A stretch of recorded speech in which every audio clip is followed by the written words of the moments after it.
So, handling objections. Make sense? What are the objections?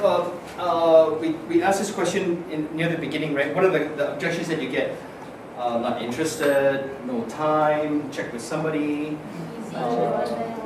right? Right. We can spend on this, on just this, yeah. We can spend one whole day and we're not done. One whole day. Okay? But here's what I'll tell you to do. Make a list of the objections that you get. Make a list of the objections that you get, and then you write your responses. I can tell you by doing just this, it's going to change the way that you approach your calls. It's going to change the way that you handle questions. Okay? Because now you never go like, he asked me, can I give a discount? What do I say? Or he said you need to check with the wife. What do I say now? Oh, they need to go for a board of director approval. What do I do now? Right? You need to know all those things. And then what if you have an objection that you didn't write down that you just heard for the first time? What do you do? What do you do? You're going to screw it up. You will. But you remember what that was, and then you try to get responses to that now. If you always write it down, if you're always writing it down, then you'll never make that mistake again. Yeah? In fact, if some of you are in a company where you have like the salespeople, the marketing guy is like the top marketing guys, you can go to them. You can go to them, Patrick. You own your company? I work for the company. Okay, you can go to someone in the company. Hey, I had this objection today. I really don't know what to say.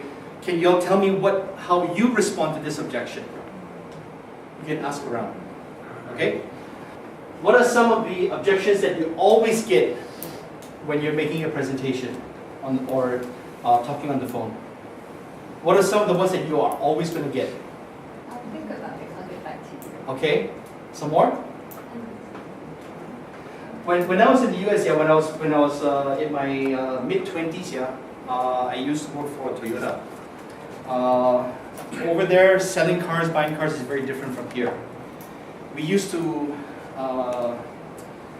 they call it taking ups. Taking ups means like the person walking to the dealership and then you would like go and greet them. So, and it's the same in any country, you know. When you go up to someone, whether they're buying a car or a blouse or whatever they're buying, yeah, when a salesperson goes up to you and they say, hey, welcome to whatever, whatever, what do we always say? What do we say? It's okay. It's okay, some more? I'm just Looking. I'm browsing, I'm looking. Tell me your name? Mary. Mary, you've been to a boutique, you know that you want to buy that dress, the sales lady comes up to you and says, hey, can I help you? What do you say? I'm just browsing. But you came there to buy the dress.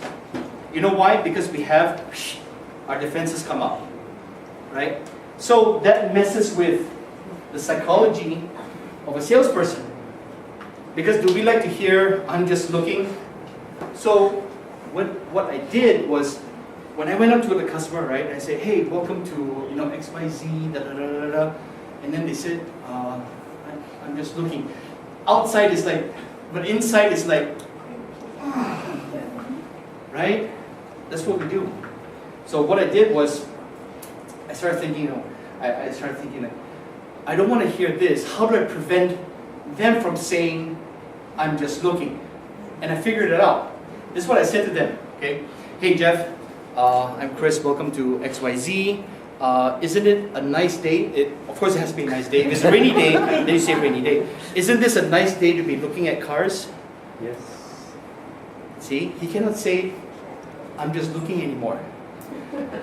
You're answering me normally now, you know, but when I did that, right, when I did that to people, they want to answer, I'm just looking, but they cannot answer it because I just said, it's nice to be looking at cars today.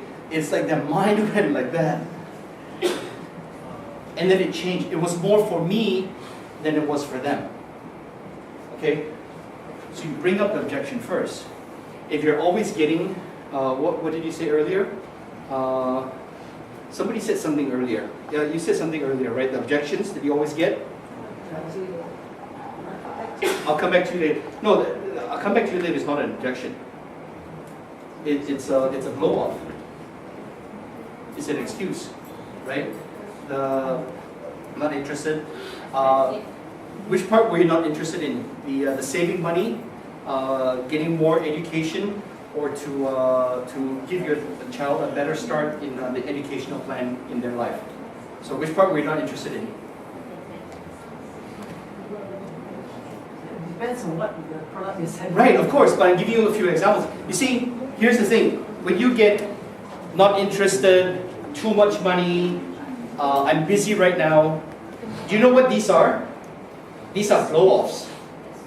Because the people that you talk to, you do it too. All of you do it.